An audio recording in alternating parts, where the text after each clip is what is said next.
Nabi untuk ikut hijrah.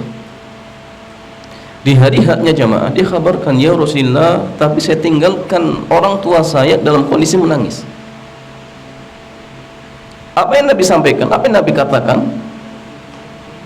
Beliau bersabda, irji ilaihima fa'adhikhuma kama abkaitahuma. Pulang, buat kedua orang tuamu tertawa sebagaimana kau telah menjadikan mereka menangis. Nah, sehingga jemaah, di antara faidah dari hadis ini, siapa saja seorang anak yang pernah menjadikan orang tuanya sedih, apalagi sampai nangis, maka ingat kewajiban dia harus menjadikan orang tuanya gembira, wajib menjadikan orang tuanya tertawa. Kalau tidak jemaah, dia dianggap durhaka. Dan ingat nih, kita kembali kepada hadis yang sebelumnya, ma min dzambin ajdar an yu'ajjilallahu li sahibihi ala uqubata fid dunya ma ma yudakhir fil akhirati mithlul bagi wa qati'atir rahim. Tidak ada perbuatan dosa yang azabnya akan Allah segerakan di dunia, di samping di akhirat masih disimpan, seperti perbuatan zalim dan memutuskan hubungan kekerabatan. Dan memutuskan hubungan kekerabatan yang paling berbahayanya jamaah adalah memutuskan hubungan kekerabatan dengan kedua orang tua kita. Nah, ini bahaya jamaah. Bayangkan, seorang pemuda datang ke Nabi minta izin untuk ibadah, hijrah ibadah jamaah. Tapi ketika dia tinggalkan orang tuanya dalam kondisi menangis, Nabi menyuruh dia untuk pulang. Buat orang tuamu tertawa. Maka jamaah, bagaimana ketika ada seorang anak, dia rela tinggalkan orang tuanya di kampung dalam kondisi sudah sepuh, makan pun kadang jamaah sekalian butuh untuk diambilkan, ya. Dan terkadang jamaah, penyakitnya kadang-kadang kambuh. Ya kadang-kadang ya karena mungkin ya tetangganya baik, ini tetangganya yang ngurusi. Masya Allah, ada orang seperti ini jemaah. Ini tetangganya Masya Allah baik. Anaknya kemana? Sibuk mencari dunia demi mendapatkan sesuap nasi. Dia tinggalkan orang tuanya yang sudah sepuh, yang butuh ya, bantuan dari anaknya sendiri, ingin disuapi oleh anaknya ya. Sebagaimana dulu dia pernah menyuapi anaknya, di masanya sudah sepuh dia ingin ya, tangan anaknya yang menyuapi orang tuanya, yang menyuapi dirinya, yang mengajari sholat, memandu ya, dirinya untuk sholat, mengambilkan air wudhunya, membantu untuk tayamum misalkan kalau tidak bisa. Tapi ternyata jamaah, anak-anaknya semua sukses, sibuk dengan urusan dunia. Jangankan berkunjung, telepon pun padahal di zaman kita sudah ada HP, nggak pernah kasih kabar. Tanya, Bu, Pak, bagaimana kabarnya, bagaimana kesehatan, nggak pernah jamaah. Dia sibuk urusan dunia, padahal ini orang tuanya dulu yang mengandung dirinya, merawat dirinya. Ketika dia sakit, orang tua tidak bisa tidur. Tapi ternyata ketika orang tuanya sudah sepuh dan butuh bantuannya, anak-anaknya ya pura-pura apa jamaah sekalian tidak tahu, tidak peduli. Dapat gaji nggak pernah dikasihkan kepada orang tuanya. Masya Allah jamaah. Kalau orang tua sedih gara-gara sikap anaknya, bahkan mungkin setiap bulan menangis, ingin berobat tidak punya uang, utang sana sini nggak dikasih, sehingga terkadang menahan rasa sakit. Kenapa? Dia nggak ada uang. Anaknya tidak peduli. Maka hati-hati jamaah, hati-hati. Ini termasuk perbuatan durhaka kepada kedua orang tua kita. Maka ingat dan ingat, tidak ada kebaikan bagi seorang anak yang tidak peduli kepada orang tuanya. Nggak ada kebaikan. Jangan harap kita mendapatkan kebaikan dunia ya, ketika kita melantarkan orang tua kita. Nggak bisa. Kalaupun dapat jamaah mungkin tidak barokah. ingat mungkin tidak barokah. Maka siapa saja yang masih punya orang tua, ingat ya, manfaatkan sebaik mungkin. Untuk apa? Untuk mengabdi, berbakti kepada mereka. Jaga, tanya kalau misalkan tidak bisa pulang, tanya kabarnya, kirimkan hadiah. Intinya membuat mereka gembira jemaah. Walaupun kita tidak bisa berkunjung tiap bulan misalkan, buat mereka gembira. Dengan gembira mereka mendoakan kebaikan untuk anak-anak yang masya Allah ini mustajab, doanya mustajab jemaah. Ya. Berkata Imam Bukhari, beliau mengatakan, haddatsana Musa, telah menceritakan kepada kami Musa, beliau mengatakan haddatsana Hammad bin Salamah, telah menceritakan kepada kami Hammad bin Salamah an Ziyad bin Mikhraq, dari Ziyad bin Mikhraq, an Tailasah, dari Tailasah, annahu sami'a Ibnu Umar, bahwasanya beliau pernah mendengar Ibnu Umar yaqul, beliau mengatakan bukaul walidain minal uquqi wal kabair, tangisan kedua orang tua merupakan perbuatan durhaka dan perbuatan dosa besar. Apakah jemaah sekalian tangisan di sini mutlak, sifatnya umum, semua tangisan yang menjadikan orang tuanya ya, mungkin sedih ya, sehingga menangis, apakah anak dianggap durhaka? Apakah secara mutlak? Jawabannya tidak.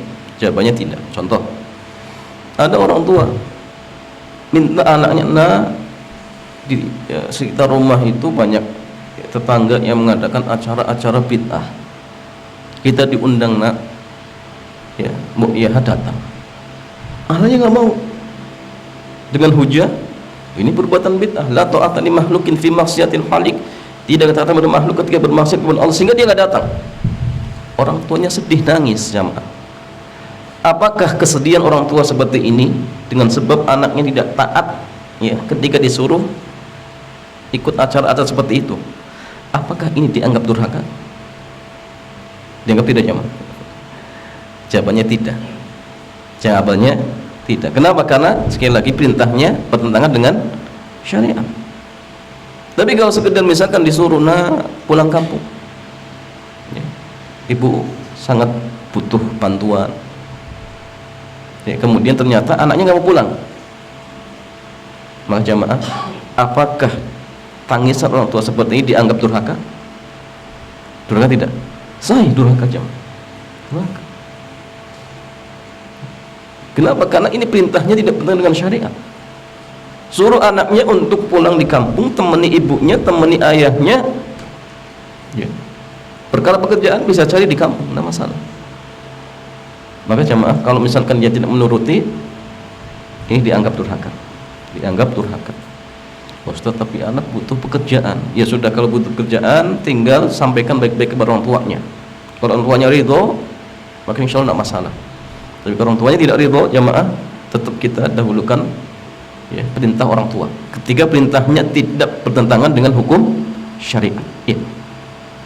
Jamaah sekalian, Al-Imam Ibnul Qayyim rahimahullahu jalla wa ala, beliau menyebutkan beberapa macam tangisan ya.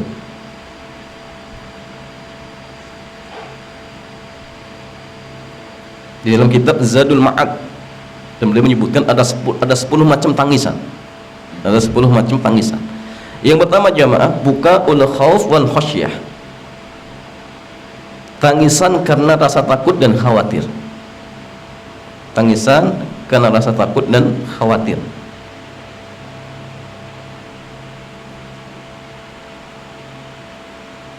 Kalau misalkan jamaah ada seorang anak disuruh untuk pulang ke rumahnya, ternyata dia malah main, dan mainnya mungkin berbahaya sehingga orang tua takut, khawatir. Misalkan naik gunung, orang tua khawatir sehingga akhirnya menangis. Ini durhaka tidak? Nak, jangan naik gunung, ini cuaca lagi tidak bagus, tapi dia ngeyel sehingga orang tua di rumah takut, akhirnya nangis. Maka jamaah ini juga khawatir dianggap durhaka, khawatir jamaah. Sehingga kalau misalkan tidak dibolehkan, ya jangan. Yang kedua, buka'ur rahmah warriqah, tangisan karena rasa kasih sayang dan kelemah lembutan. Ada seorang anak prestasi, kemudian saking gembiranya orang tuanya nangis. Apakah durhaka jamaah? Tidak ya. Ini justru masya Allah termasuk birrul walidain. Tangisan tapi termasuk birrul walidain. Kenapa? Tangisan dengan sebab ya, kegembiraan orang tua ataupun kasih sayang ya, orang tua kepada anaknya, maka tidak masalah. Ini tangisan karena kasih sayang ya, atau kelemah lembutan. Kemudian yang ketiga, buka'ul mahabbah wasyauq, tangisan karena rasa cinta dan rindu. Tangisan karena rasa cinta dan rindu. Anaknya sudah merantau bertahun-tahun nggak pulang ya, orang tuanya rindu, disuruh pulang nggak mau jamaah, kemudian nangis misalkan, maka ini termasuk durhaka. Maka jamaah, kalau antum merantau, ingat ya, luangkan waktu untuk pulang kampung. Dan antum harus yakin uang yang antum keluarkan untuk biaya pulang akan diganti oleh Allah. Sahih jamaah. Temui orang tua antum ya, cium tangannya, ajak ya, mungkin di tempat-tempat yang masya Allah menggembirakan ya, sekali-kali biar senang jamaah. Walaupun misalkan hanya sebulan sekali atau mungkin setahun 2 kali 3 kali, yang penting pulang ada kabar. Jangan tidak ada kabar sama sekali jamaah. Ini masalah. Apalagi masih satu negara, antum pulang nggak butuh surat-surat yang penting ya, sekedar pulang jamaah. Lagi sekarang bukan pandemi lagi, sudah dipermudah jamaah, pulang ya. Kemudian yang keempat, buka'ul farhi wassurur ya, atau farhi wassurur, tangisan karena rasa senang dan bahagia ya, tadi ya, anaknya berprestasi kemudian saking gembiranya kemudian menangis. Oke, ini ya, bukan termasuk durhaka. Yang kelima, buka'ul jaza'i min wurudil alami wa adami ikhtimalihi, tangisan karena ketidaksabaran dan ketidakkuatan dalam menghadapi penyakit yang diderita. Ya, ada sebagian orang ketika sakit nggak tahan kemudian nangis ya. Kemudian buka'ul huzn, tangisan karena rasa sedih.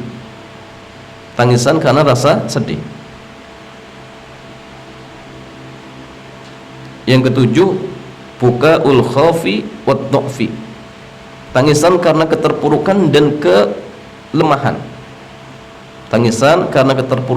kelemahan. Yang kedelapan, buka'un nifaq, tangisan kemunafikan. Itu mata meneteskan air mata sedangkan hati dalam keadaan keras ya, pura-pura ya. Kemudian yang ke-9, al-buka'ul musta'ar wal musta'jar alaih, tangisan sewaan dan bayaran ya. Ada orang nangis disewa jamaah, banyak. Itu artis-artis untuk berperan nangis. Di zaman jahiliyah banyak jamaah. Di zaman jahiliyah itu ketika ada orang meninggal dunia, mereka nyewa orang untuk nangis. Biar apa? Ya biar dianggap keluarganya mungkin sangat mencintai, macam-macam. Jadi nyewa orang untuk nangis di rumahnya. Itu di zaman jahiliyah. Kalau di zaman kita mungkin ya kiasannya mungkin ke film-film ya, ke artis dibayar untuk nangis. Maka ini ya masalahnya jelas ya, tangisan yang dibayar seperti ini ya tergantung tujuannya untuk apa. Ya tujuannya untuk apa seperti itu. Kemudian buka'ul muwafaqah, tangisan mengikuti orang lain tanpa sebab. Kadang jemaah, ketika misalkan kita duduk ternyata ada orang nangis, akhirnya kadang kita kebawa ya, apalagi kadang-kadang ketika akad nikahnya, saya nikahkan kamu dengan putri saya bin, akhirnya kadang lihat orang nangis, akhirnya ikut nangis. Maka nangis sebenarnya masalah ini nangis yang sifatnya tabi'i ya. Dan banyak orang kadang-kadang seperti ini jamaah ya.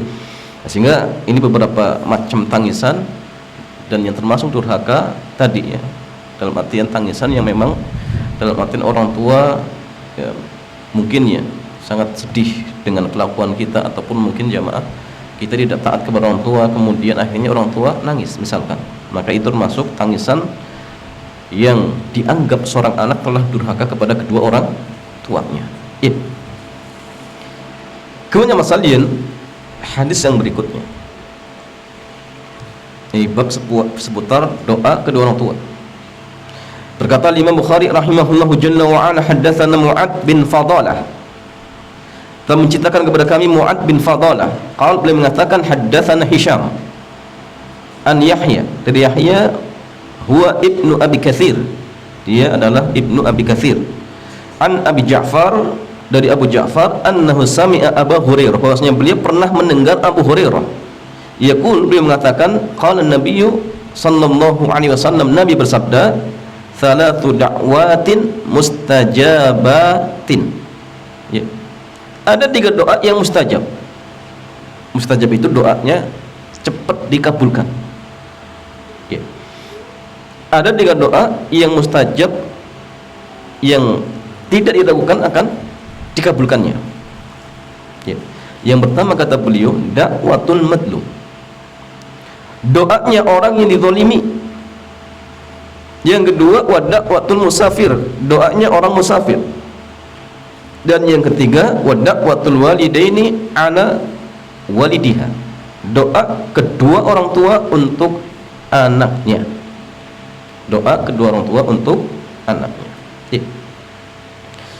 Jamaah sekalian, hadis ini memberikan faedah kepada kita bahwa doa orang yang dizalimi, doa orang yang dizalimi tidak akan ditolak, baik dia muslim ataupun kafir, baik dia muslim ataupun kafir. Nah, sehingga jamaah jangan mentang-mentang oh dia kan kafir kemudian kita berbuat zalim. Maka ingat, ketika orang kafir berdoa dalam kondisi dizalimi misalkan jamaah, doanya makbul, doanya makbul. Bahkan dalam sebuah hadis dikatakan ketika Nabi memperingatkan sahabat yang disuruh untuk ngambil harta zakat, ittaqi da'watul madlum, kepada Mu'ad bin Jabal, ya, ketika diutus di Yaman, kemudian Nabi mengingatkan, ya, ketika disuruh untuk mengambil zakat, beliau memberikan ujangan wattaqu da'watul madlum, takutlah dari doanya orang zalimi. Kenapa? Fa innahu, ya, karena antara dia dengan Allah tidak ada hijab, tidak ada hijab. Nah, sehingga jamaah sekali lagi, sampai pun misalkan yang kita zalimi orang yang nggak pernah sholat, pelaku maksiat, tapi ketika mereka dizalimi, maka doanya dia potensi untuk segera dikabulkan oleh Allah. Maka hati-hati, hati-hati. Apalagi dengan sesama tetangga misal. Makanya mah ingat, tetangga itu punya hak besar terhadap tetangga yang lainnya. Nah, sehingga ketika kita misal hidup bertetangga, hidup bertetangga, maka perhatikan adab-adabnya. Nggak boleh kita mengganggu mereka, ya. Tidak boleh ketika misalkan kita masak sampai baunya mengganggu mereka, boleh tidak jamaah? Nggak boleh. Parkir sembarangan di depan rumah tetangga dan dia nggak ridho, itu nggak boleh jamaah. Hajatan sampai misalkan mengeraskan suara kemudian tetangganya terganggu, itu nggak boleh jamaah. Apalagi sampai misalkan berhari-hari nggak izin, ya, maka ini nggak boleh. Atau misalkan jamaah sekalian nyetel murotal, tetangganya lagi ingin tidur, boleh tidak? Dikencengin, nggak boleh jamaah. Bayangkan, murotal saja tidak boleh, apalagi dangdut koplo lebih nggak boleh lagi. Murotal saja sampai ganggu, itu nggak boleh. Nah, sehingga ini perlu diperhatikan. Kita punya WC, lubangnya ternyata masuk ke rumah tetangga. Nah, sehingga setiap pagi-pagi selalu bau. Maka ini nggak boleh jamaah, tidak boleh. Kita punya atap, ya, turunnya ke atap tetangga sehingga menyebabkan bocor. Nah, ini nggak boleh, kecuali tetangganya ridho, kecuali sebelumnya izin kemudian ridho. Atau misalkan jamaah kita ingin renovasi rumah, tak ketok misalkan, kemudian debunya juga kadang-kadang mungkin sampai ke rumah tetangga, kita nggak izin, tetangga nggak ridho misalkan jamaah, maka dia pihak yang tertolimi. Kalau mereka berdoa, ingat jamaah, doanya makbul, mustajab. Nah, sehingga setiap kita berhati-hati ya, berhati-hati dari doa orang yang dizalimi. Kenapa? Karena doa yang dizalimi baik itu taat ataupun tidak, potensi dikabulkan oleh Allah Subhanahu wa taala. Bahkan tadi disebutkan bahwasannya di antara dosa yang azabnya akan Allah segerakan di dunia, di antaranya adalah apa? Doanya orang yang zalimi. Doanya orang yang dizalimi, atau jamaah sekalian, dosa kezaliman. Kita pernah nyupit jamaah, menyupit orang, maka jamaah ini potensi pelakunya akan dibalas di dunia. Ya. Nah, kemudian masalah yang hadis ini menunjukkan kepada kita doa musafir mustajab. Ya. Karena ia berdoa kepada Allah dengan hati yang luluh. Maka jamaah, kalau antum sering safar, baik sering touring ataupun ya mungkin sekedar mungkin safar, maka sisipkan waktu jamaah untuk apa? Doa. Terkhusus untuk perkara akhirat kita, kemudian dunia kita, untuk keluarga kita, orang tua kita, doakan. Kalau misalkan pas mampir ya di warung makan, kemudian salat, masya Allah, doa. Apalagi doanya pas antara adzan dan iqamah, atau ketika sujud, ditambah lagi setelah tasyahud sebelum salam, masya Allah, itu mustajab jamaah. Jadi banyak faktor yang ya, istilahnya menjadi potensi doa kita cepat dikabulkan. Dan ingat jamaah, nanti kita jelaskan ya bahwasanya doa itu selagi tidak ada penghalangnya pasti dikabulkan, pasti jamaah, tanpa terkecuali, pasti dikabulkan. Jadi kita bacakan ada adab doa nanti. Kemudian hadis ini juga menunjukkan kepada kita hak kedua orang tua terhadap anak merupakan hak hamba yang paling utama untuk dipenuhi. Jadi hak kedua orang tua terhadap anak merupakan hak hamba yang paling utama untuk dipenuhi. Ya, tentu setelah hak Allah ya, setelah hak Allah Subhanahu wa ta'ala, hak Allah dan Rasulnya ya. Setelah hak Allah dan Rasulnya baru hak ya, orang tua kita ya. Keduanya berhak mendapatkan pelayanan dan penjagaan dari sang anak. Ingat, anak ya berkewajiban untuk menjaga orang tuanya. Apalagi tadi ya, sudah usia sepuh, jaga mereka jemaah. Hendaknya sang anak berlaku sopan dan bertutur kata lembut kepada keduanya. Jaga ucapan. Kalau kita ingin mengucapkan satu kata yang ini kita arahkan kepada orang tua kita, jemaah, pikir dulu. Pikir, ini kata-kata akan menyinggung orang tua saya atau tidak. Jangan seorang anak ketika bicara dengan orang tuanya nggak ada adabnya, perkataan apa saja yang penting keluar, nggak boleh jemaah. Dijaga ya. Kalau misalkan ucapannya ternyata bisa menyinggung, jangan diucapkan, apalagi jelas-jelas ucapannya menjelekkan, unauzubillah jemaah, ini nggak boleh, haram ya. Sehingga mereka mendoakan kebaikan bagi anak mereka yang akan dikabulkan oleh Allah. Nah, sehingga cara kita mendapatkan doa orang tua itu ya tadi, berbuat baik, jaga sikap kita, jaga akhlak kita ya. Sehingga orang tua di waktu-waktu mustajab akan mendoakan anak-anaknya. Ini penting jemaah sekalian ya. Nah, sehingga kalau antum masih punya orang tua, masya Allah, ini masih ada kesempatan, pintu-pintu doa yang segera Allah buka untuk dikabulkan itu masih ya, kita punya kesempatan. Kalau antum misalkan ya, punya job, ternyata job ini belum ya, sebenarnya jebol-jebol ya, maka minta orang tua, minta doa orang tua, dan insya Allah jemaah dengan doa orang tua ya, doanya akan segera Allah kabulkan ya. Cuma tadi ya, kalau kita ingin mendapatkan doa orang tua di mana secara ikhlas, maka jaga sikap kita ya, jaga sikap kita kepada mereka ya. Dan jemaah sekalian, di antara adab-adab doa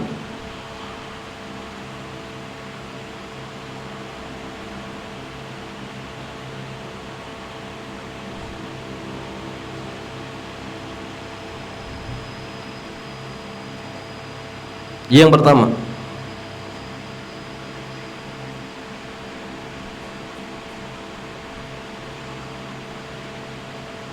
mencari waktu yang mustajab.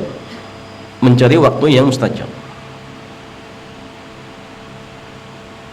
Contohnya di hari Arafah ya, di bulan Ramadan, sore hari di hari Jumat, dan waktu sahur atau sepertiga malam. Ini waktu-waktu yang mustajab. Yang kedua, memanfaatkan keadaan yang mustajab untuk berdoa. Contoh keadaan ketika turun hujan, ketika perang, ketika sujud, di antara adzan dan iqamah.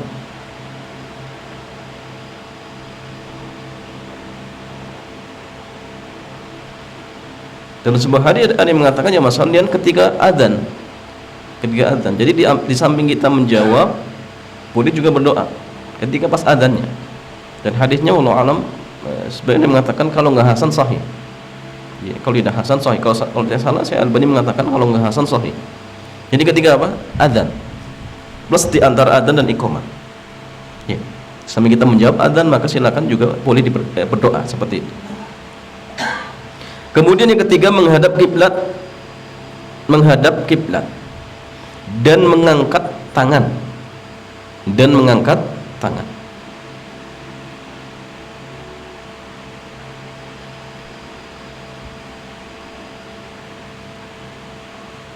Jamaah sekalian, cara mengangkat tangan ketika berdoa itu ada 3 ya. Pertama, al-mas'alah wal istighfar, kemudian wal ibtihal.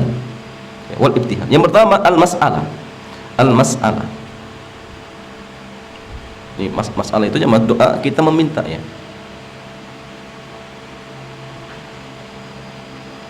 Dan ini cara yang merupakan ya, jenis yang umumnya dilakukan dalam berdoa.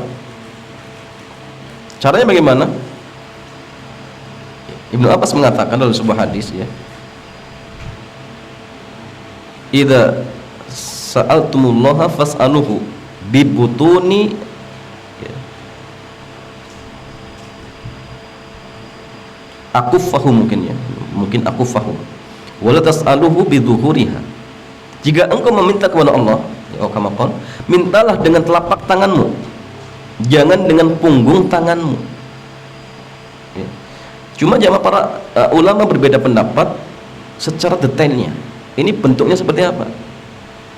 Madhab Hanafiyah mengatakan bahwa yang dimaksud ya, dalam perkataan Ibnu Abbas kata mereka bahwa kedua telapak tangan dibuka, namun keduanya tidak saling menempel. Jadi kata madhab Hanafiyah itu gini.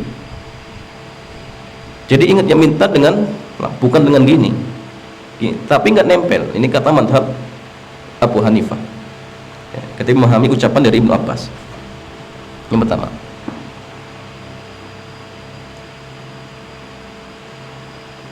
Sedangkan ulama dari madhab Syafi'iyah mengatakan telapak tangan mengarah ke langit dan punggung tangan ke arah bumi, boleh ditempelkan ataupun tidak ya. Jadi kalau madhab Syafi'iyah mengatakan tangan mengarah ke langit, jadi gini ya, dan boleh ditempelkan, boleh tidak.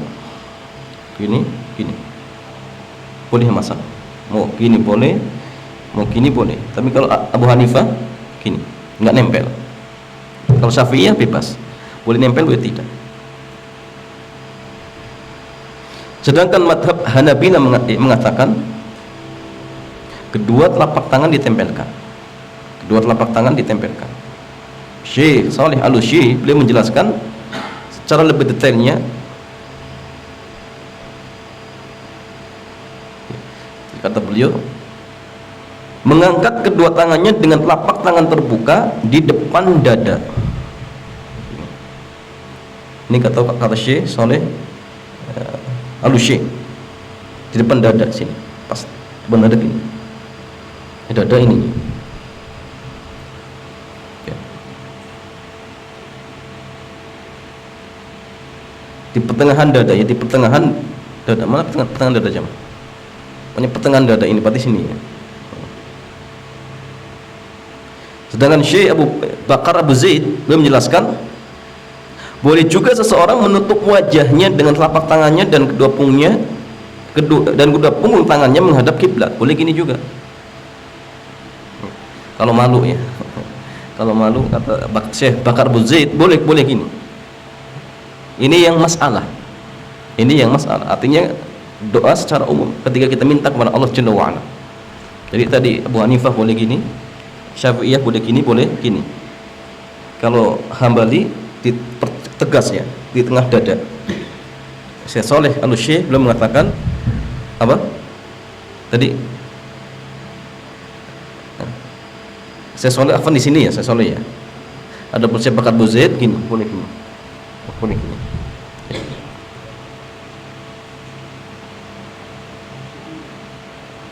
Ya, jadi Syekh Saleh Al-Syekh ini Hambali ya, mengatakan ya, kedua tangannya dengan telapak tangan terbuka di depan dada, tepatnya di pertengahan dada, di pertengahan dada seperti itu. Ini yang pertama. Yang kedua maksud al-istighfar, yaitu dengan mengangkat tangan kanan dan jari telunjuk menuju ke atas. Dan kata Syekh Saleh Al-Syekh, beliau mengatakan cara ini khusus bagi khatib yang berdiri jika ia berdoa. Jadi khatib ketika berdoa gini jam, nggak boleh gini. Allahumma gfir, ini nggak boleh. Bolehnya gini.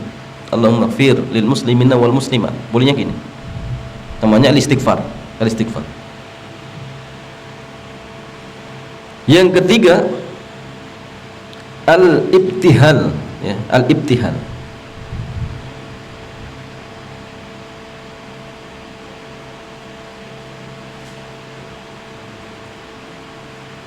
Jadi al-ibtihal, terlihat, yaitu dengan bersungguh-sungguh mengangkat kedua tangan ke atas dengan sangat tinggi hingga terlihat warna ketiak. Boleh juga boleh juga hingga punggung tangan menghadap ke langit dan telapaknya menghadap ke bumi. Jadi seperti sholat istisqa. Jadi boleh gini zaman, tiaknya kelihatan, atau boleh gini, Pak. Boleh gini. Ini namanya al-ibtihal. Ini terkait tentang mengangkat kedua telapak tangan ketika berdoa. Tapi jangan masalahnya gini. Terkait mengangkat tangan dan tidak ketika berdoa, ini ada 3 macam. Pertama, ada doa yang memang disyariatkan mengangkat tangan. Berarti yang sunnah mengangkat tangan. Ini yang pertama.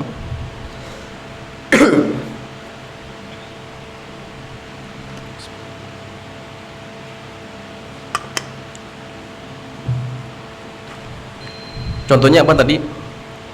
Doa yang disyariatkan mengangkat tangan. Seperti khotib ya, mengangkat tangan. Cuma khotib seperti ini. Atau gini.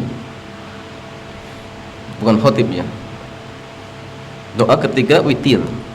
Ya, atau kunut nazilah misalkan. Kunut witir, kunut nazilah. Doa. Berarti yang sunnah mengangkat tangan. Ini yang pertama. Yang kedua ada doa yang disebutkan terlarang mengangkat tangan. Berarti nggak boleh mengangkat tangan. Contoh tadi khotib nggak boleh gini, bolehnya gini. Berarti kalau khotib begini nggak boleh, bolehnya gini. Yang ketiga ada doa tetapi tidak dijelaskan oleh dalil mengangkat tangan atau tidak. Maka jamaah, jenis yang ketiga ini kembali kepada adab-adab doa, kembali ke adab-adab doa. Bahwasanya di antara adab-adab doa yang berpotensi ya memungkinkan doa kita dikabulkan adalah dengan cara mengangkat tangan. Cuma ini pun perlu digarisbawahi, lihat kondisi. Contoh, doa ketika ingin masuk WC, apakah ada dalil yang melarang dan memerintahkan? Enggak ada jemaah. Maka mana yang cocok, angkat tangan atau tidak? Allahumma inni a'udzubika, kemudian baru masuk WC, kayaknya nggak cocok jemaah. Nggak cocok ya. Tapi kalau misalkan doa ketika misal sepertiga malam ya, atau doa ketika setelah asar ingin doa kepada Allah Jalla wa Ala, makanya jelas ya, lebih afdal untuk mengangkat kedua tangan. Kalau misalkan doa ingin makan, boleh angkat tangan jemaah? Boleh tidak? Apa doanya ketika mau makan? Bismillah ya. Bismillah. Boleh? Ya boleh-boleh saja, silakan, tidak masalah. Ya. Boleh, tidak masalah jemaah. Pokoknya gini, ini kalau yang tidak ada dalil yang melarang atau memerintahkan, kembali kepada adab-adab doa. Bahwasanya hukum asal ketika kita berdoa dianjurkan untuk mengangkat tangan seperti itu. Ya. Kemudian masalah adab yang berikutnya.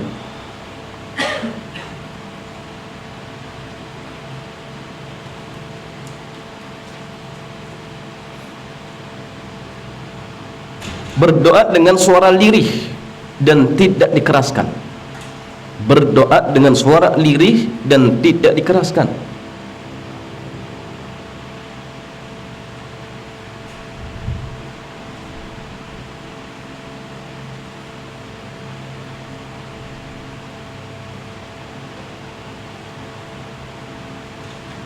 Wala tajhar bi sholatika, dan janganlah kalian mengeraskan doa kalian, dan janganlah pula merendahkannya, dan carilah jalan tengah di antara keduanya. Surat Al-Isra ayat 110. Yang kelima, tidak dibuat bersajat. Tidak dibuat bersajat. Dan doa yang terbaik itu dari Quran dan Sunnah, itu yang terbaik. Jadi nggak perlu misalkan doa kalimat pertama terakhirnya A, kemudian setelahnya I, kemudian A lagi, nggak perlu jemaah, nggak perlu. Kalau bisa ambil doa dari Quran ataupun dari hadis Nabi, itu terbaik.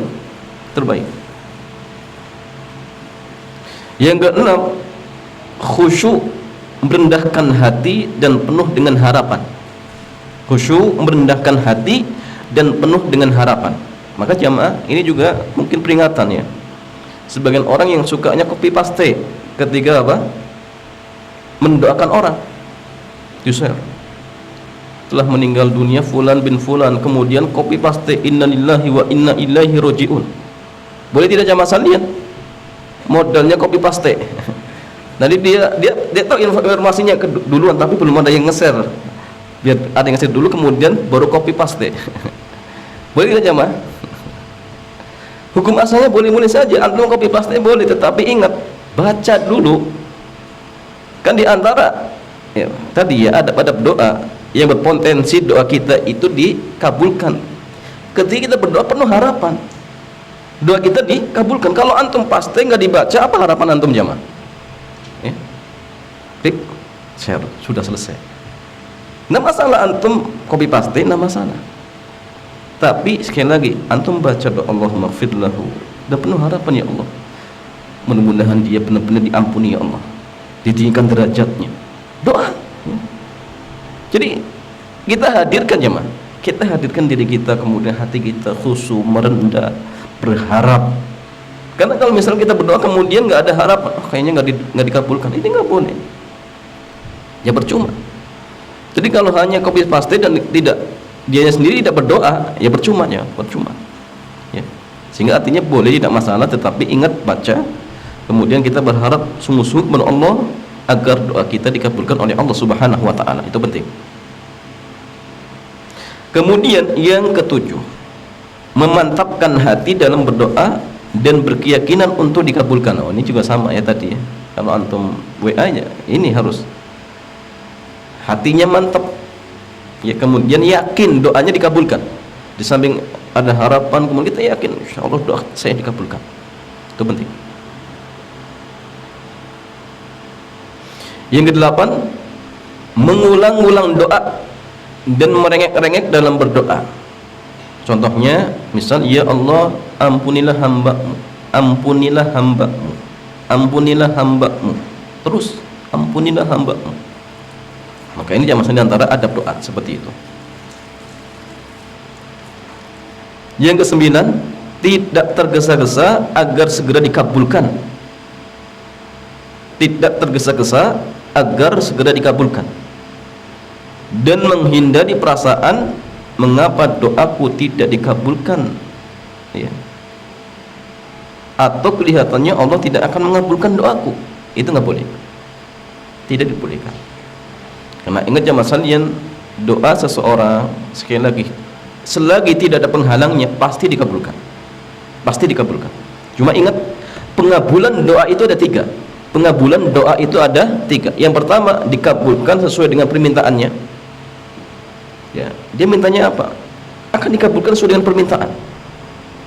Atau yang kedua jamaah, dialihkan kepada sesuatu yang lebih maslahat untuk hamba tersebut. Contoh, ada seorang di pagi hari dia doa agar misal ya, mendapatkan kerjaan, tapi ternyata Allah lebih tahu hamba tersebut tadi ingin kecelakaan, ingin tertabrak, kemudian Allah selamatkan. Dan itu jamaah bentuk Allah mengabulkan doa. Allah kabulkan tapi dengan cara yang lainnya, yang lebih maslahat bagi hamba tersebut. Jadi mungkin jamaah ketika tiba-tiba antum dapat job, mungkin gara-gara doa antum yang minta ini kemudian dikabulkan dengan cara yang lain, mungkin jamaah. Jadi jangan suudzon. Ingat, jangan suudzon kepada Allah, jangan. Tapi selalulah husnudzon, selalulah husnudzon kepada Allah. Yang ketiga jamaah, akan disimpan pahalanya kelak di akhirat. Kenapa? Karena doa itu ibadah. Doa huwal ibadah. Doa itu ibadah. Maka jamaah, antum berdoa sebanyak mungkin, tidak akan ada ruginya. Kalaupun sekarang tidak dialihkan kepada hal yang lebih maslahat, ya, maka jamaah pasti pahalanya kelak akan kita dapatkan di akhirat. Dan Allah jamaah ingat, ketika kita selalu meminta, Allah semakin cinta. Beda kalau antum minta kepada makhluk. Ya, bulan ini minta bantuan, jangan minta bantuan, antum minjem saja. Anak pinjam ya uang antum, dikasih. Bulan depan minjem lagi jamaah, mungkin masih kasih tapi agak berat. Bulan ketiga minjem lagi, sudah diomel-omelin mengi jamaah. Allah tidak. Antum minta bulan ini minta misalkan uang 1 miliar, bulan depan 2 miliar, bulan depannya 3 miliar, Allah semakin cinta. Maka ingat, jangan berharap kepada makhluk. Kalau antum berharap kepada makhluk, yang terjadi kecewa, kecewa. Tapi kalau antum berharap kepada Allah, insyaallah disitulah kebaikan-kebaikan yang akan kita dapatkan. Ya. Walaupun nanti jamaah mungkin saja cara Allah mengabulkan doa itu lewat orang lain. Tiba-tiba ternyata ada seorang datang ke rumah kita ngasih hadiah. Itu caranya banyak. Tiba-tiba ada misalkan mungkin yayasan ataupun ya, lembaga tertentu ngasih hadiah antum untuk umroh. Masya Allah, nggak capek-capek ngumpulin, tiba-tiba ada yang ngasih hadiah umroh. Jadi bagi Allah itu mudah, tidak ada yang mustahil, tidak ada jamaah. Maka perbanyak doa, perbanyak minta kepada Allah Subhanahu Wa Taala, ya, walaupun nanti Allah ya, akan memberikannya dengan banyak cara seperti itu. Dimudahkan misalkan bisnis antum, atau mungkin tiba-tiba dapat hadiah, itu mudah bagi Allah, itu mudah bagi Allah Subhanahu Wa Taala. Ya. Kemudian masalian yang ke-10, memulai doa dengan memuji Allah dan bersalawat kepada Nabi sallallahu alaihi wasallam.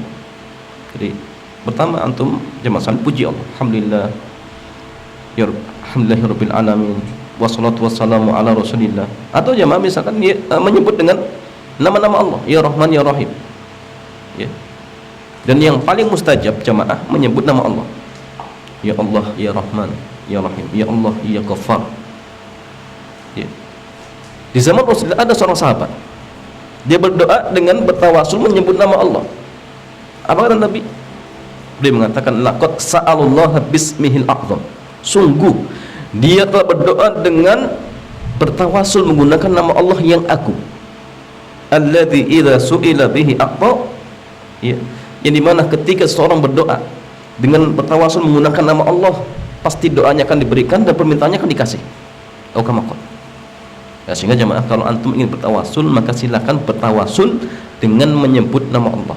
Setelah itu silakan embel-embel yang lain, ya Allah ya Rahman ya Rahim, ya Allah ya Razzaq.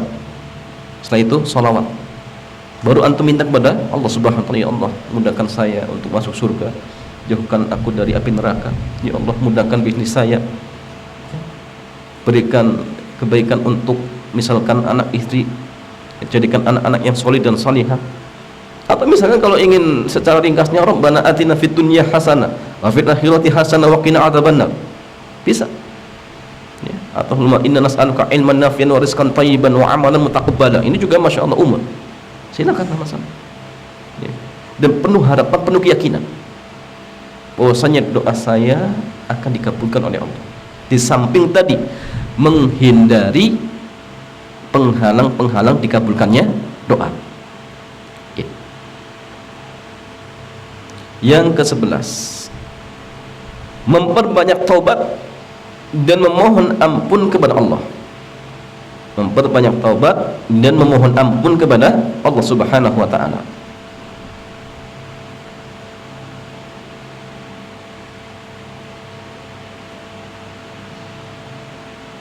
Ke-12, hindari mendoakan keburukan baik untuk diri sendiri, anak maupun keluarga. Jadi ingat ya, jangan doakan keburukan. Jangan doakan keburukan. Walaupun jamaah ketika ada orang yang zalimi, dia punya hak untuk mendoakan. Punya hak, tapi kalau bisa dihindari. Yang ke-13, menghindari makanan dan harta haram. Karena makanan dan harta haram bisa menjadi sebab tertolaknya doa. Seperti kisah orang yang musafir ya. Dia sudah merengek-rengek berdoa kepada Allah, tetapi Nabi katakan wa mat'amuhu haram wa mashrabuhu haram wa malbasuhu haram ya. Wa gudiya bil haram. Kata Nabi, fa anna yustajabu lahu. Makanannya haram, minumannya haram, pakaiannya haram, dan dia pun diberikan makan dari harta yang haram. Karena Nabi, bagaimana mungkin doanya dikabulkan? Nah, sehingga ini menunjukkan bahwasanya makan, minum, pakaian haram itu bisa menjadi penghalang doa kita dikabulkan oleh Allah. Tapi kalau jamaah sekalian antum menghindari penghalang-penghalang doa, maka yakin doa kita pasti dikabulkan oleh Allah Subhanahu wa taala. Kemudian jamaah sekalian, hadis yang berikutnya. Haddatsana Abbas bin Walid. Ya, hadatsana Abbas ibnul Walid. Qala haddatsana Abdul A'la. Qala haddatsana Muhammad bin Ishaq an Yazid bin Abdullah bin Qusaid ya. Qusaid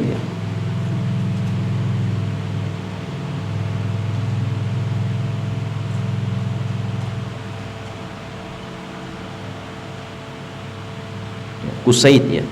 Tazkir ya. Qusaid an Muhammad bin Sarahbil ya, dari Muhammad bin Surahbil akhi Bani Abdiddar an Abi Hurairah radhiyallahu taala anhu, dari Abu Hurairah radhiyallahu taala anhu qala, beliau mengatakan sami'tu Rasulullah sallallahu alaihi wasallam yaqul, aku pernah mendengar Rasulullah SAW bersabda, ma takallama mauludun minan nasi fi mahdin illa Isa bin Maryam wa sahibu Jurayj. Ya. Tidaklah ada bayi yang masih di buayan bisa berbicara kecuali Isa bin Maryam dan sahibu Jurayj. Ya, kalau yang kisah orang ingin atau seorang ibu ingin dilemparkan di kobaran api, itu masih kecil atau sudah ini jemaah? Coba antum cek lagi ya. Sini ada dua. Kalau nggak salah ada satu yang ketika ibunya mau disuruh terjun ya, dan itu api, kemudian ragu-ragu, akhirnya anaknya berbicara. Cuma saya lupa, ini jelas ini Ibn Israel jamaah. Cuma saya atau tidaknya, dan apakah ini masih dalam artian buayan atau sudah dalam artian mungkin sudah berjalan ataupun yang lainnya. Coba nanti dicek. Cuma dalam hadisnya Mas sebutkan dua, Isa bin Maryam dan sahibu Jurayj. Kila, dikatakan, ya Nabi Allah wa ma sahibu Jurayj. Nabi ditanya, ya Nabi Allah, siapakah sahibu Jurayj itu? Sahibu Jurayj itu berarti temannya Jurayj ya, temannya Jurayj. Qal, maka Nabi bersabda, fa inna Jurayjan, sesungguhnya Jurayj kana rajulan rahiban fi sauma'atin lahu. Jurid itu seorang ahli ibadah yang selalu beribadah di tempat ibadahnya. Itu kata Nabi. Wa kana ra'i baqarin yaqwa ila asfali sauma'atihi. Dan di tempat ibadahnya jurid, di bawahnya itu ada pengembala sapi yang selalu bernaung di bawahnya atau berteduh. Jadi di bawah tempat ibadahnya jurid itu ada seorang pengembala sapi yang selalu berteduh di bawahnya. Wa kanat imra'atun min ahli al-qaryah takhtalifu ila ra'i. Dan ada perempuan dari penduduk desa yang berzina dengan pengembala sapi tersebut. Fa'atat ummuha yauman. Dan ibu jurid di suatu hari datang ke tempat ibadahnya. Faqalat, dan ibunya memanggil, ya Jurej, wahai Jurej. Wa huwa yusalli, dan Jurej kondisinya sedang sholat. Faqala fi nafsih, dia berbicara dalam hatinya. Wa huwa yusalli, dalam kondisi sholat, dia katakan, ibuku atau sholatku, ibuku atau sholatku. Fara'a an yu'thira sholatahu, maka Jurid ternyata lebih mementingkan, mendahulukan sholatnya. Jadi diabaikan panggilan ibunya, tapi di sholatnya dilanjutkan sholatnya. Thumma sarahat bihi thaniyah, kemudian ibunya panggil lagi, Jurid, maka sama, ia pun bicara dalam hatinya, sholatku atau ibuku, sholatku atau ibuku. Dia pilih sholatnya, lanjutkan sholatnya. Thumma sarahat bihi thalitha, maka ibunya ketiga kalinya panggil, wahai Jurid, maka Jurid pun sama, dia berkata dalam dirinya, sholatku atau ibuku, dan dia pilih sholatnya. Dia abaikan panggilan ibunya. Bayangkan, ini hanya mengabaikan panggilan, Kemudian yang masalian, karena ketiga kalinya tidak memenuhi panggilan ibunya, ibunya berdoa, la amatakallahu ya Jurid, semoga Allah tidak mematikanmu wahai Jurid, hatta tanzuru fi wajhil mumisah, sampai kau melihat wajah wanita berzina atau pelacur. Ini doanya seperti ini. Karena dia sibuk ibadah, maka tadi dipanggil tidak memenuhi panggilannya. Kemudian orang tuanya kesal, ya Allah, jangan matikan Jurid kecuali setelah melihat wajah pelacur. Doanya itu saja. Kemudian masalian, ibunya pergi. Fa atal maliku bitilkal mar'ati waladat, faqala mimman, qalat min Jurid. Kemudian didatangkan kepada seorang raja seorang perempuan tadi yang berzina dengan pengembala sapi. Ditanya, dengan siapa kamu berzina? Dia katakan dengan Jurid atau min Jurid.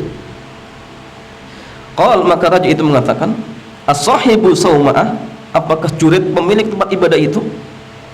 Qal, dia mengatakan, na'am, iya. Ini kata pelacur tersebut, dikatakan na'am, iya. Qal, maka raja tersebut memerintahkan kepada tentaranya untuk apa? Untuk menghancurkan tempat ibadahnya, dan agar Jurid diarak, didatangkan dengan tangan di lehernya seperti ini. Masya Allah. Bayangkan, ini gara-gara tidak memenuhi panggilan ibunya. Faja'alu yadahu ila unuqi bi hablin thumma tuliqa bihi famarra bihi 'alal mumisat, dan ketika diarak, Jurid ini melewati wanita-wanita pelacur yang sedang berdiri. Fara'ahunna, dan ia melihat mereka, fatabassama, Jurid tersenyum.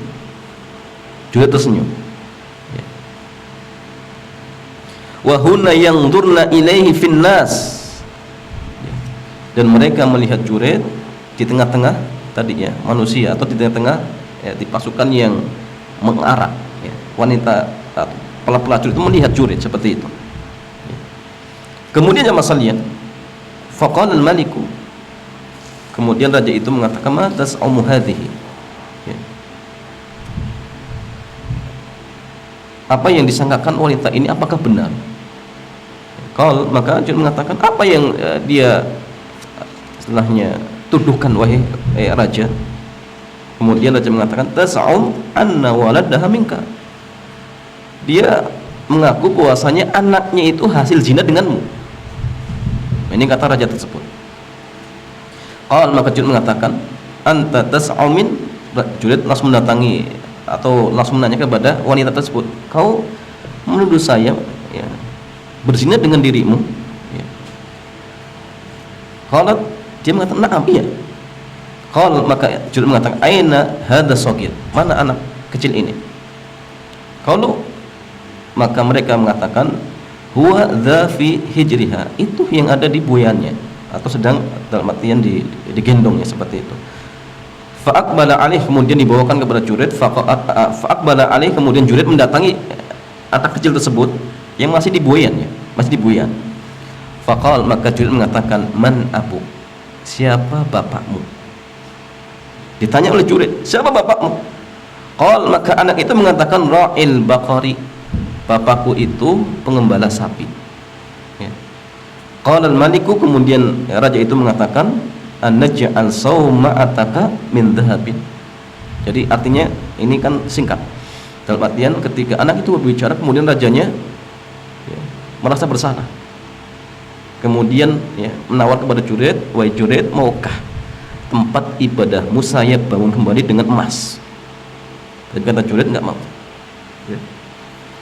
Atau dengan perak, Jurid nggak mau ya. Tapi beliau mengatakan ya, buatlah atau kembalikan saja sebagaimana ya, sebelumnya ya. Kemudian raja bertanya, faman ladzi tabasamta, apa yang menyebabkan kamu tadi kok tertawa? Kata Jurid, ya amron araftuhu, satu perkara yang sudah saya ketahui ya. Adrokatni dakwatu ummi thumma ahbarohum, saya telah mendapatkan ya, dikabulkannya doa ibuku, di mana ibuku telah berdoa tadi ya, ya Allah jangan matikan Jurid kecuali setelah melihat wajah pelacur, dan ini terjawab jemaah. Sehingga jemaah sekali lagi ini juga menunjukkan bahwasannya orang tua juga harus hati-hati ya, harus hati-hati ketika kesal dengan anaknya. Ingat, jangan mengucapkan ucapan yang buruk. Karena ingat, ucapan orang tua walaupun mungkin niatnya tidak doa, itu bisa menjadi doa. Karena seorang ayah, seorang ibu misalkan, dia kesal dengan anaknya, dasar babi, anaknya mungkin jadi babi, walaupun dohirnya manusia, tetapi apa, akhlaknya seperti babi, mungkin jam. Atau dia pernah berucap, oh dasar kerak. Di zaman Bani Israel pernah dirubah menjadi kerak jamaah sekalian, pernah. Atau yang kepala jadi keledai, pernah ya, pernah jamaah. Di zaman kita mungkin jamaah wujudnya tetap manusia, mungkin akhlaknya yang dirubah jadi akhlaknya seperti kerak, akhlaknya seperti anjing. Dan itu gara-gara mungkin tadi ucapan orang tuanya. Maka hati-hati ketika kita kesel dengan anak kita, ingat, jaga ucapan kita, doakan kebaikan, jangan keburukan jamaah. Karena ingat, anak itu hasil usaha kita. Ketika anak kita masya Allah saleh dan salihah, setiap amalan yang dikerjakan anak-anak kita sampai kepada kita, maka sabar, tahan diri kita.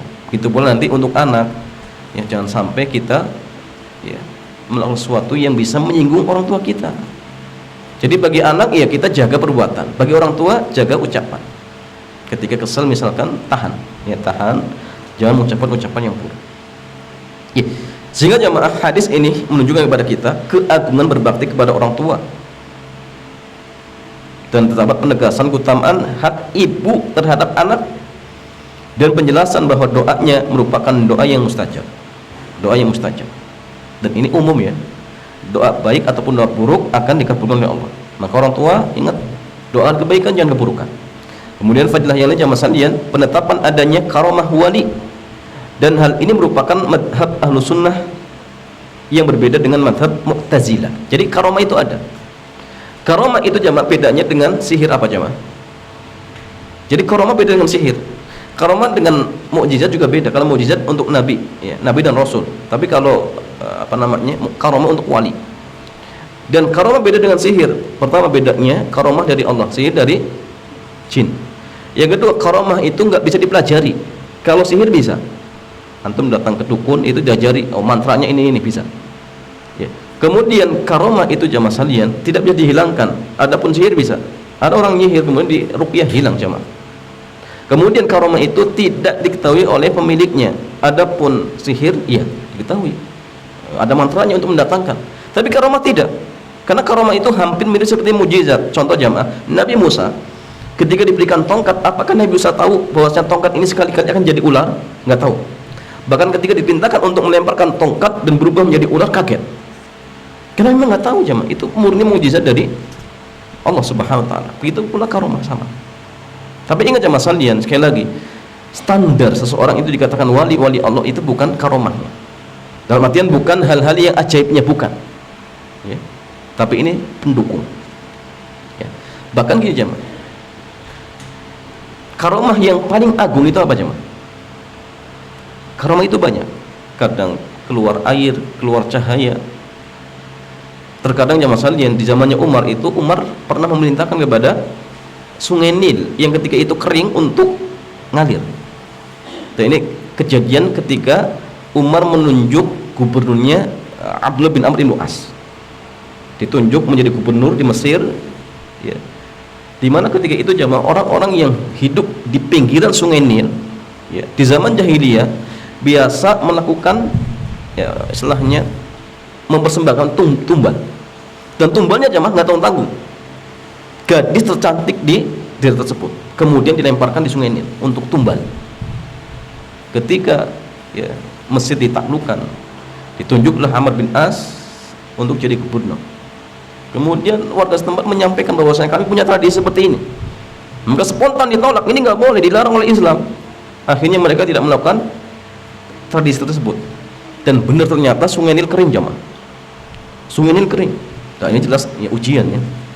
Sehingga orang-orang yang hidup di sekitar Sungai Nil mereka berniat untuk hijrah. Ya. Sehingga akhirnya Amr bin As bingung. Akhirnya segera mengirimkan surat kepada Umar bin Khattab. Setelah itu Umar nulis surat. Suratnya gini. Dan surat ini sebelum dilemparkan dibaca oleh Abdullah bin Amr bin As. Min Amirul Mukminin Umar bin Khattab, dari Amirul Mukminin Umar bin Khattab untuk Sungai Nil. Dalam surat itu dikatakan, wahai Sungai Nil, jika kamu tidak mengalir atas kehendakmu sendiri, ya, maka nggak usah ngalir. Tapi kalau kamu mau mengalir atas kehendak Allah, mengalirlah. Akhirnya dilemparkan. Setelah dilemparkan jamaah sekalian, Sungai Nil keluar sumber-sumber mata airnya dan sampai sekarang belum pernah kering. Itu di zamannya Umar yang pernah kejadian seperti itu. Dan ini karomah. Ini karomah. Tapi sekali lagi jamaah sekalian, karomah seperti ini yang paling agungnya kata Syekhul Islam Ibnu Taimiyah adalah istiqomah di dalam ketaatan. Antum bisa baca Quran satu ayat sampai antum meninggal, itu karomah. Ada yang bisa? Oh, Anda mampu satu ayat sampai meninggal, dijamin jamaah. Kalau disuruh istiqomah berat. Karena memang orang pilihan jamaah. Antum sedekah nggak perlu 50.000 sehari saja, 1.000 perak, mampu istiqomah sampai meninggal? Belum tentu. Karena ini karomah jamaah. Nah sehingga sekali lagi jamaah, ini dalam Allah Subhanahu wa taala, sekali lagi standar wali itu bukan karomah ya, bukan karomah. Walaupun karomah kadang-kadang Allah berikan. Ya.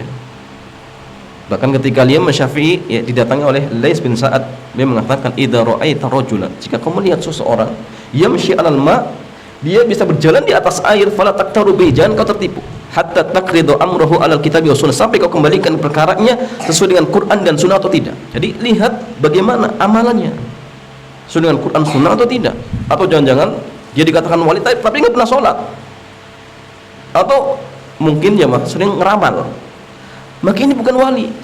Karena wali itu kata Allah, ala inna awliya Allahi la khaufun alaihim wa lahum yahzanun. Wali Allah itu adalah orang yang tidak ada rasa takut pada mereka dan tidak ada kesedihan. Mereka itu orang yang beriman dan bertakwa. Itu standarnya. Orang beriman dan bertakwa itulah wali-wali Allah Subhanahu wa taala.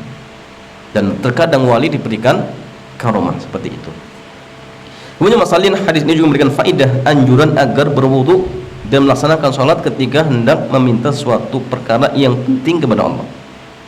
Kemudian faedah yang berikutnya, wudu telah dikenal dalam syariat umat terdahulu, dan dalam riwayat Al-Bukhari terdapat lafaz ya fatawaddo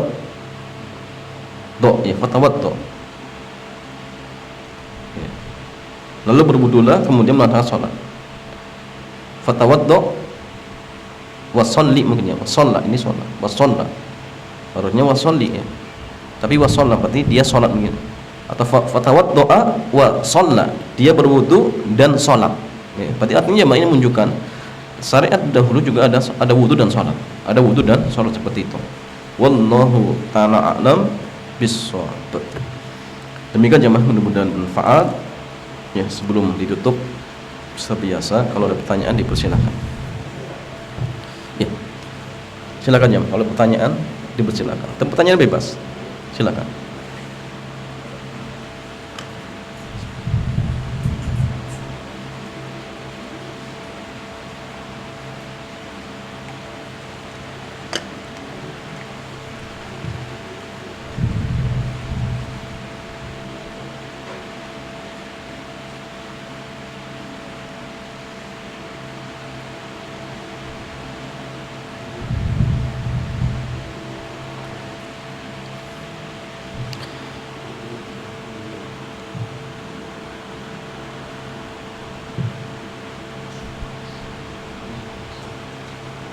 Ya, cukup ya, karena tidak ada pertanyaan. Mudah-mudahan jelas, dan kita berdoa kepada Allah Jalla wa Ala, mudah-mudahan sekali lagi amalan ini kelak bisa menjadi sebab yang akan memudahkan kita masuk dalam surga.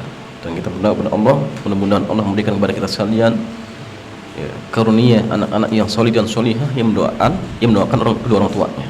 Dan kita berdoa kepada Allah, mudah-mudahan Allah senantiasa memberikan istiqomah kepada kita sekalian sampai akhir kehidupan kita. Demikian jamaah, mudah-mudahan bermanfaat. Kita tutup. Subhanakallahumma bihamdik, asyhadu an la ilaha illa anta, astaghfiruka wa atubu ilaik. Assalamualaikum warahmatullahi wabarakatuh.